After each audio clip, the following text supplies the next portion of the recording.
And then we talked about how he was confronted by Christ. That was the first week, being confronted by Christ. When he's there on the Damascus Road, and then there in that moment, God speaks to him, and he changes his life forever. He thinks he's working for God, comes to find out he's working against God, and so God speaks to him through that moment. And then going through and talking about the different persecutions that he went through, different ways that he was basically mistreated, times he was left for dead, and all these different things. So we looked at that part of his life. And so today we're going to look at his witnessing for Christ. So hear the word of the Lord. It's a bit of a lengthy passage here in Acts 17, but we're going to be in Acts 17, beginning in verse 16. Hear the word of the Lord. While Paul was waiting for them in Athens, he was deeply distressed to see that the city was full of idols.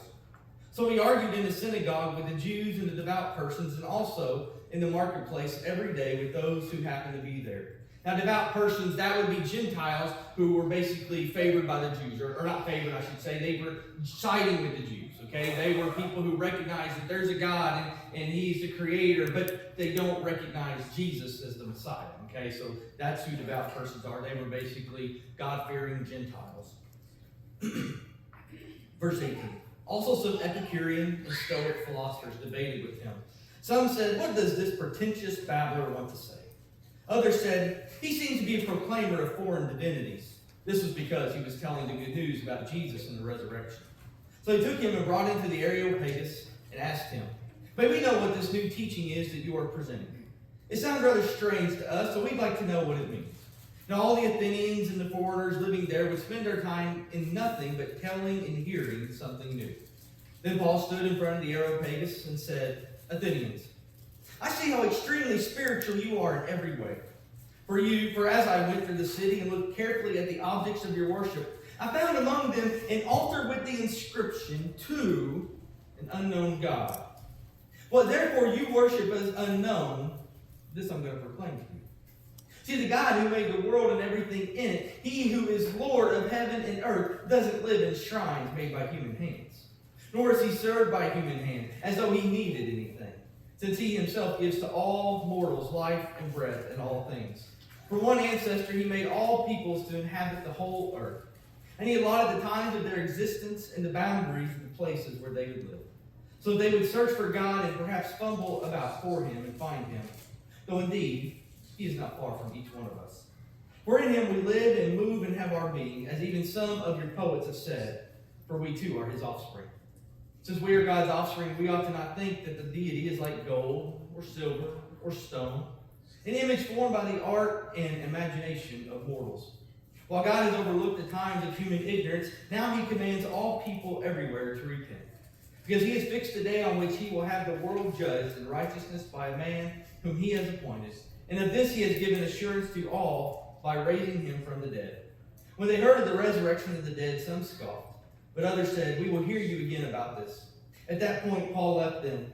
But some of them joined him and became believers, including Dionysius the Areopagite and a woman named Damaris and others with them. The word of the Lord. A few weeks ago, Megan and I went to upgrade our phones. And while we're there, we're talking to the girl who's taking care of everything. And so she asked this question. And she says, "Hey, would you like to bundle like your internet at home? Like we can make that happen for you. We could bundle that and get that taken care of." I said, "Well, I'm a pastor and I've kind of got something worked out with my church and how we get that taken care of and everything. So I really don't need that, but I do appreciate you, asking about it." It's okay. But in that moment, I saw a door. And I'm going to tell you something, and this is me just speaking honest from me and what I battle and struggle with in Christianity. It's a door that I've not always walked through well. It's a door that I've struggled with, and that's the door of seeing an opportunity to kind of ask a question that leads to something maybe about church or Jesus or something of that nature. If I knew it, I've got to ask this question. It's a super simple question. So do you go to church anywhere? Do you go to church anywhere? For me, again, it's tough to sometimes ask that question. I'll be honest with you. So I asked that question, and it started this conversation. So you never know what that's going to start. It started this conversation, and she started sharing with us about how her and her mother had recently had an argument. It didn't go well. She said some things that weren't good. She said some things she said, I wish I could take back, but I couldn't. I went to my mom and I asked for forgiveness. She said, I can't forgive you because some of the things you said to me. In that moment, she kind of relayed that she'd kind of been out of church for a little bit. She was familiar with the Church of Nazarene and different things like that. But she said, no, I just been struggling because I'm living in shame and guilt from that moment.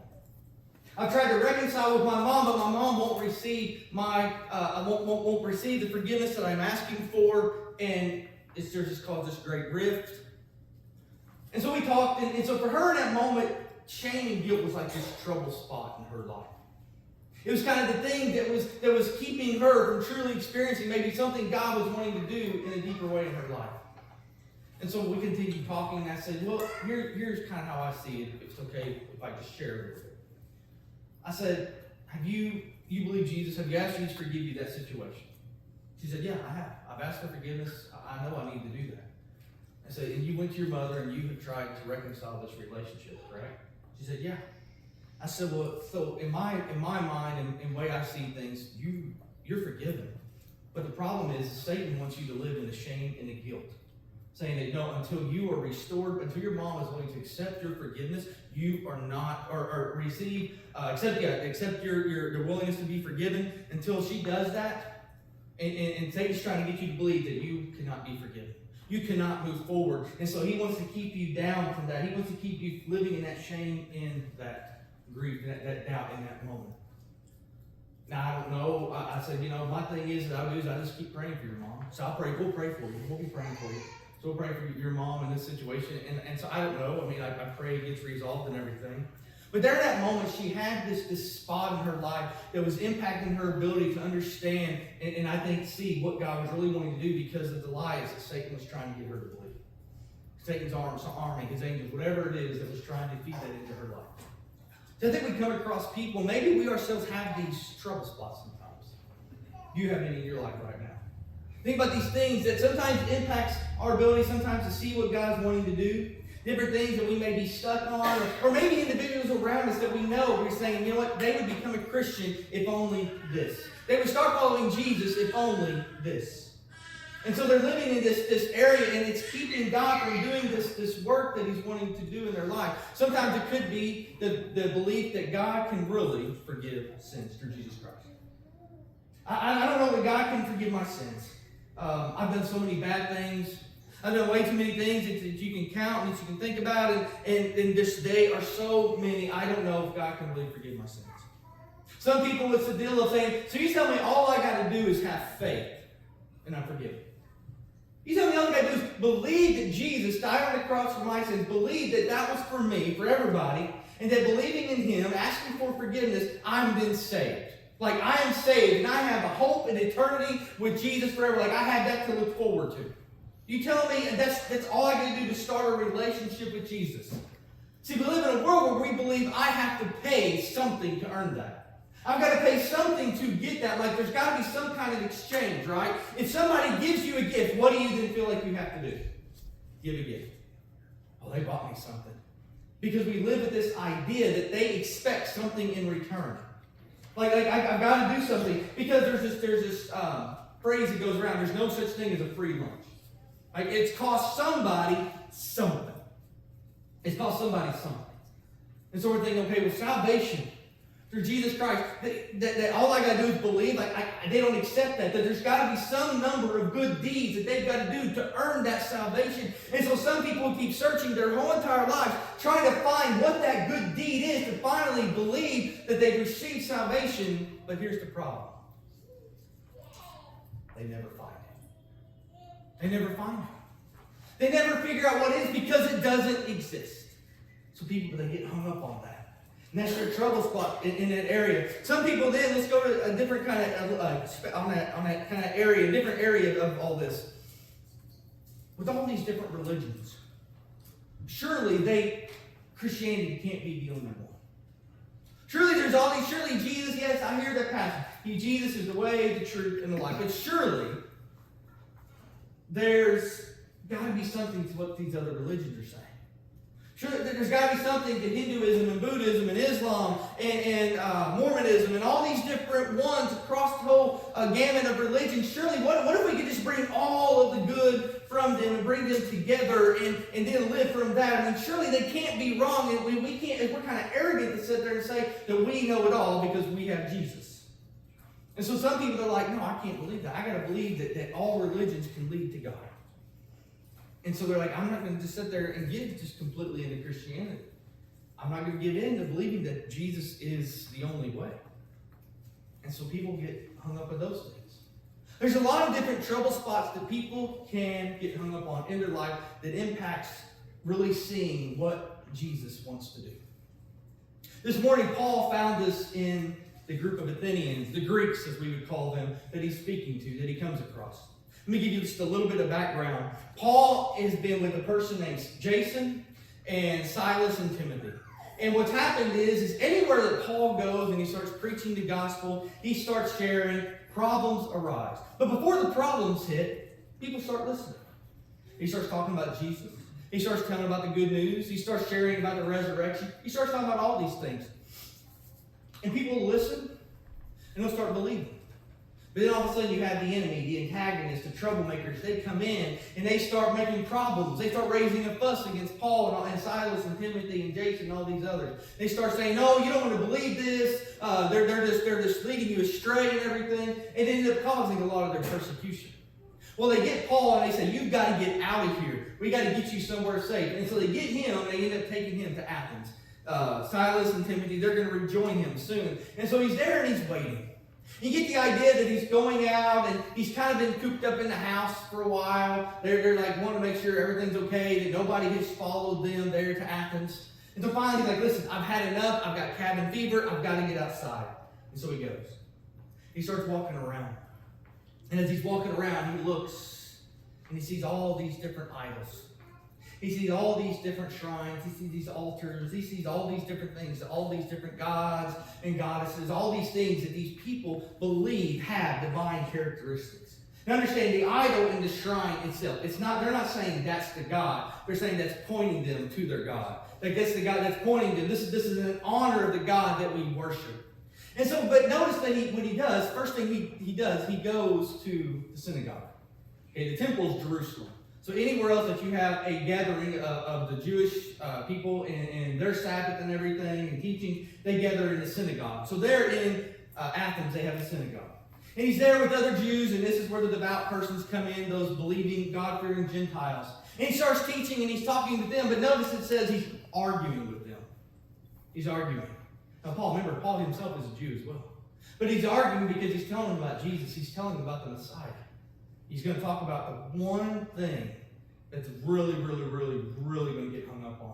It's going to be the biggest thing for them to overcome, and that's the resurrection. That Jesus could rise from the dead, stay alive, and is still alive today, seated on the throne. Seated next to the Father, right there next to the Father. And so they're listening, and so they're struggling to get it. Now, the reason why he goes to the Jews first is because it's the way the gospel is presented. To the Jews first, then the Gentiles.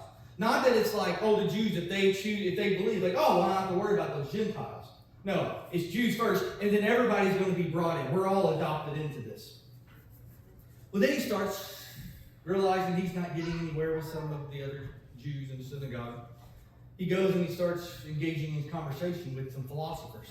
We call them Epicureans, Stoics. These are people who have different views of life, like how we came to be about, and what's right and wrong in life, what is good, what is bad, evil, all those things. They have these different philosophies. Now, what these people would often do is they would often go into the market square and they would debate and they would talk and they would share about all these different things. It's really unique because we really don't have anything that compares to it today other than what you all are gathering and doing right now, hearing a sermon, hearing the word preached. Okay, and so we believe, though, that you're not just getting here to listen to me because I'm some great orator. No, you're here because of the power of God that I believe can work through these words. And I believe, and I would hope you believe the same thing. So they gather and they see him as this babbler.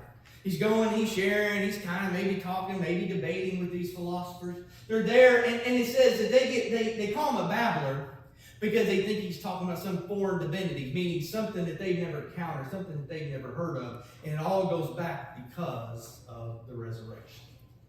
That's their trouble spot. That's their hang-up point.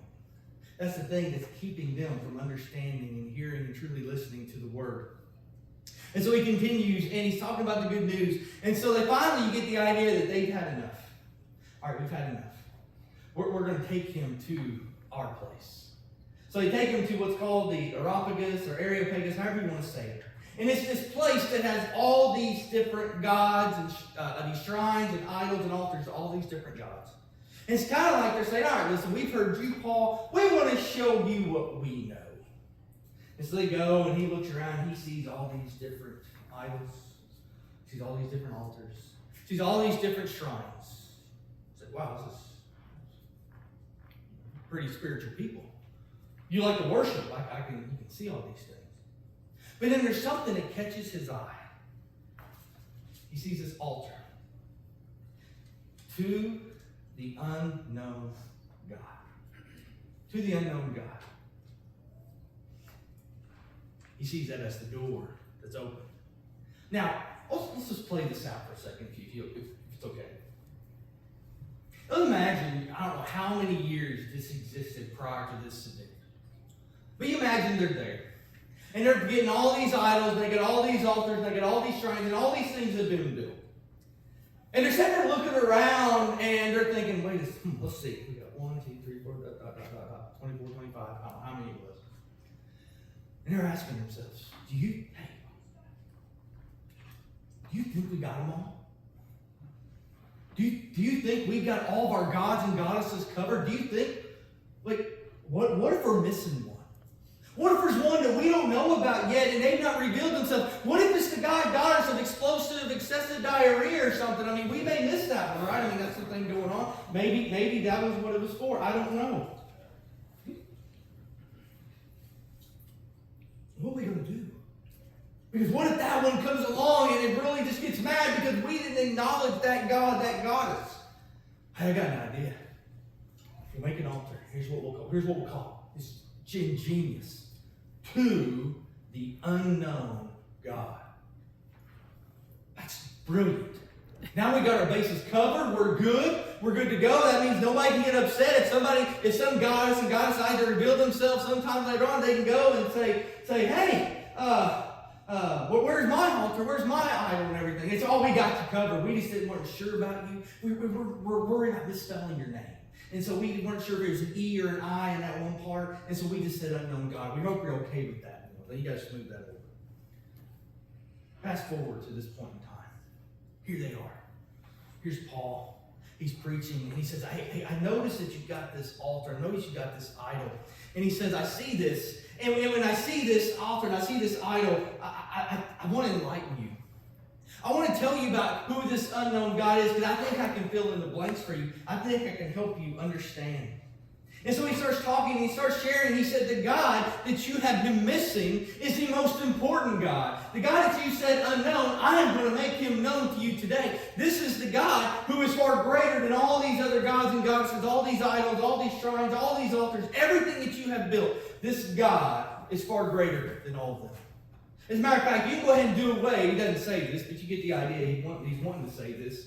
You can go ahead and do away with all these your gods. You can go away and do away with all your goddesses. You can go away with all your altars and shrines because I'm telling you about the one and only God. He says, this is the God who made the world and everything in it. He says, he who is Lord of heaven and earth. He said, that's the God I'm here to tell you about. He's a God that doesn't live in shrines. He's not a God who has to live in any building. He's not a God that has to be taken care of. He's not a God that needs anything like that. He's not a God that is whimsical, meaning he just goes from cold to hot, upset to happy, like you're trying to figure out what's the temperature of the day. He's not a God you got to walk on eggshells with or anything like that. He's not a God that you got to search for. He's not a God, that you got to figure out, maybe what did I do wrong that God's unhappy with me. He's not a God you got to do anything like that with.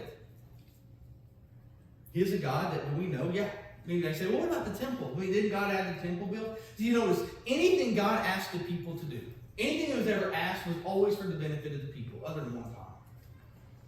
When God created humanity, God did that for himself, and this is what he did. Because he created and he wanted a people that he could love, that he could bless, that he could walk with, that could be in relationship with, and that in return, people, we would want to be in that relationship and walk with him. Everything else that God's created, the law, the temple, everything, the Day of Atonement, everything else was for the benefit of the people, not because God needed it. Everything is because he knew what creation needed.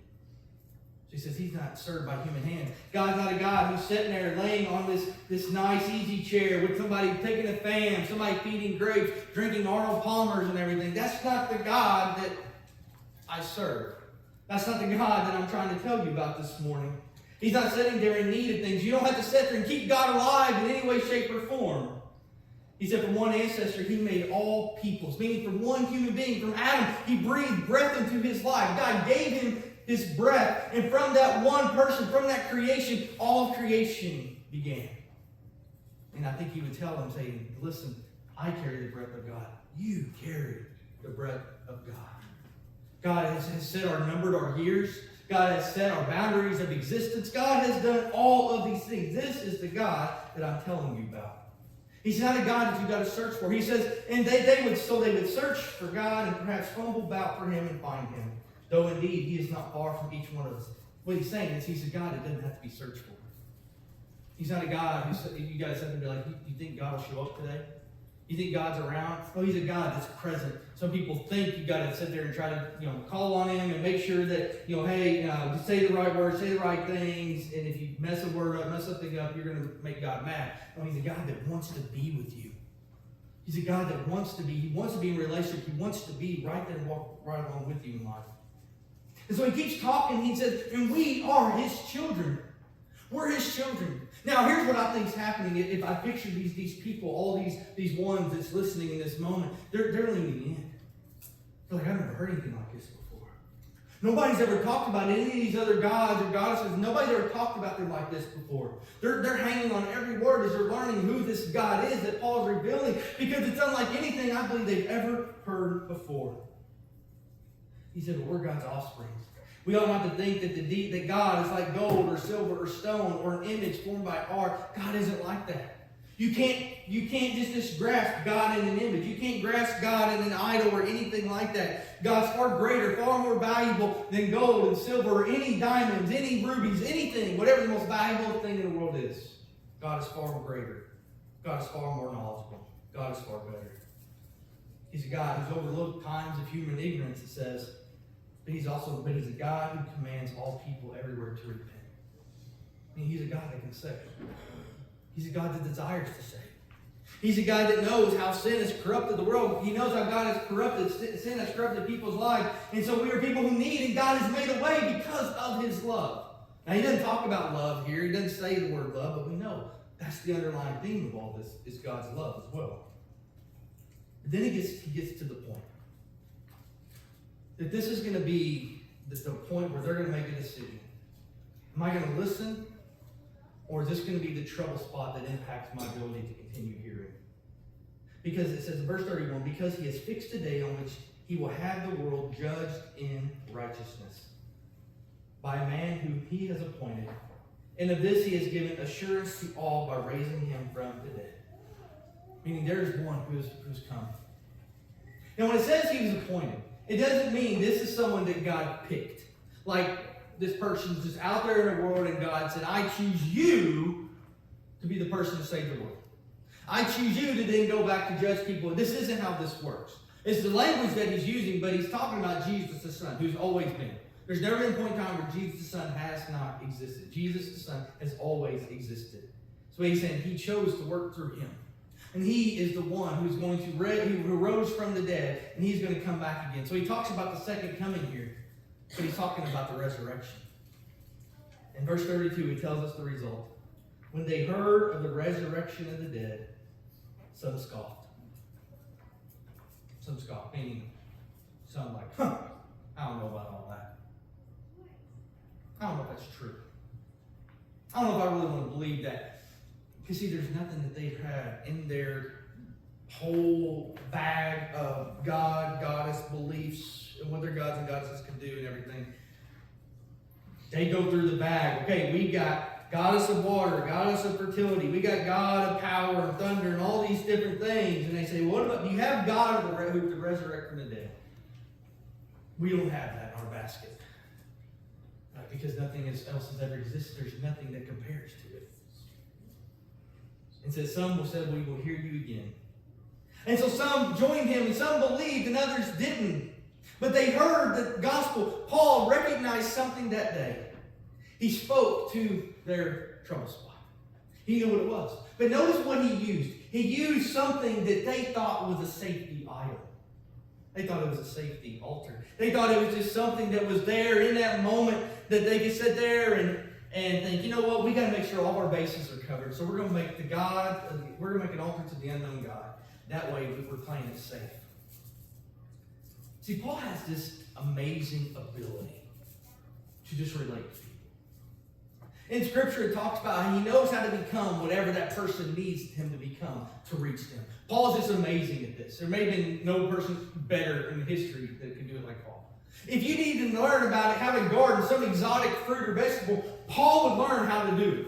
He would learn about it. If Paul had to learn tennis or some other sport, he would learn how to play tennis and everything because he understood the significance of relating to someone. And so for them, it was this unknown God shrine altar that they had created. That many years before, they sat there, they thought, we're safe, we're good, we're covered. You got to think God has kind of maybe a sense of humor in that moment. Like he's like, I want to use that. You think it's a safety net. I want to show you as a gospel opportunity to share the good news of Jesus Christ. And that's what Paul did. He enters the scene and he takes this common object in their life and uses it as an opportunity to share about Jesus. He uses it as an opportunity to share the gospel of Jesus Christ. What they thought was just a common debate. That's what they did. These are people that they would go out in public and they would just debate and talk about one another. They would talk about different things that they had learned, different new things they'd come across. That's what they thought was just going to be a common debate became a life-changing experience for them. See, that's one of the amazing things about God. You never know how God's going to work. You never know how God's going to speak. You never know what God's going to lead you to do. That's just one of the amazing things. Like I want to tell you something, like anytime you open the Bible, anytime you pray, anytime you come to the doors of this church, it can be one of those dangerous things you do. Here's why. Not because your life's on the line. No.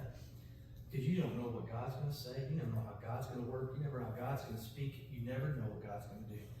That's the amazing thing about God. And he's not sitting there trying to sit there and say, I've got to find the best. I need the best of the best. And I'm going to sit there and I'm going to go look at the cream of the crop at Union Chapel. And I can only use the cream of the crop. I got to find the cream of the crop. I got to find the best of the best at Clay City. And that's the ones I'm going to use. God never in Scripture says, I need to find the best of the best of the best. But those are the ones I can use to share the gospel. Those are the ones I can use to bring the harvest in. He just calls anybody and everybody. He says, hey, I can use you. I got a place for you. I got a place for you. I got a place for you. And we may be sitting here this morning thinking, okay, what do I do with this? Okay, so what is something I could move forward with this? See, Paul recognized this common area, and that was this altar. Now, I'm going to sit there and I'll be honest, like I said, I'm not ashamed. I don't like it. I know my trouble areas when it comes to being somebody who's openly willing to share the gospel. I struggled with that. And I'm just being vulnerable with you this morning. But I got thinking about this. I'm like, I don't know that I can become like Paul, and I don't know that God's calling all of us to be like Paul. But I feel like there's something over the past couple of years that's come about that has created an opportunity for us to share the gospel in the most simple way. Not just even sharing the gospel. Maybe it's just sharing with someone who's in need and struggling in their faith, really down, something going on difficult in their life, and they just need some kind of encouragement. And I'm going to tell you what, it is so simple. Can I show you what it is? It's this green frog that squeaks. Think about this. Now, this frog, why? Let me give you a little background. So Joe came and talked to me one day about a dream and everything, and the story that he was reading and working on through Sunday school was the three Hebrew children, Meshach, Shadrach, and Abednego. And as he was sharing this story, he connected it to the frog. Now, Joe can give you a little bit of background on what led to the frog and everything. But frog, the letters stand for, when you put it into an acronym, fully relying on God. Pretty simple. Like it's so simple. Since that time that he's being led by God to do this, he's handed out 600 of these. 600. Now, that's 600 people that he's had the opportunity to share about Jesus. He's had the opportunity to offer some level of encouragement to sit there and say, you know what? You've got this going on in your life. You got this problem, this situation, this sickness, this illness. He said, hey, I got a frog. Let me tell you what this frog stands for. Well, before anything, when I was reading the story about the 3 Hebrew children, how God rescued them from the fire. And when he rescued them from the fire, they sat there and they refused to bow down to the king. They refused to bow down to the golden statue. And when that happened, they sat there and they said, you know what, we're never going to bow down. God may save us, God may not. But through that whole entire situation, they fully relied on God. And he said, I don't know, maybe you could use this. You're going through your situation. Maybe it would be a good reminder just that, hey, God's on your side. God hears your prayer. God knows what you're going through. And maybe just a little bit of a reminder that you fully rely on God. And you leave it at that. It's so simple. See, I'm going to tell you, it's one of those things where, we're called to be harvesters. We're called to bring in the harvest, meaning we're called to be evangelists. We're called to share the gospel. That's what we're called to do. But let's be honest, we may struggle with that. The anxiety, when I sat there and I started talking about this, your anxiety level may have shot through the roof in a way, and I'm going to tell you what mine does too. But when I start thinking about this, all they got to do is listen. All they got to do is listen to somebody's story, listen to what they're going through, listen to something that's happening in their life. Say, $2 frog. Hey, I got this frog, and this is what it means. And it could be story of 3 Hebrew children. It could be a Bible story that you connect with where God stepped in, when God was intervening and the people relied on God for the person. It could be your own story about something that's happening. You've heard what's going on in somebody's life and you have a relatable story. And you sit there and say, you know what? We've been talking about these things at church, and this crazy guy named Joe, he talked about fully relying on God. And you just point people to Jesus. See, Paul, notice what he used there. He took this unknown altar, this unknown God that they didn't know anything about, and he used it to point people to God. You don't think God can use a silly plastic frog to point people to him? He can. And all we got to do is be willing to be used. It's simple.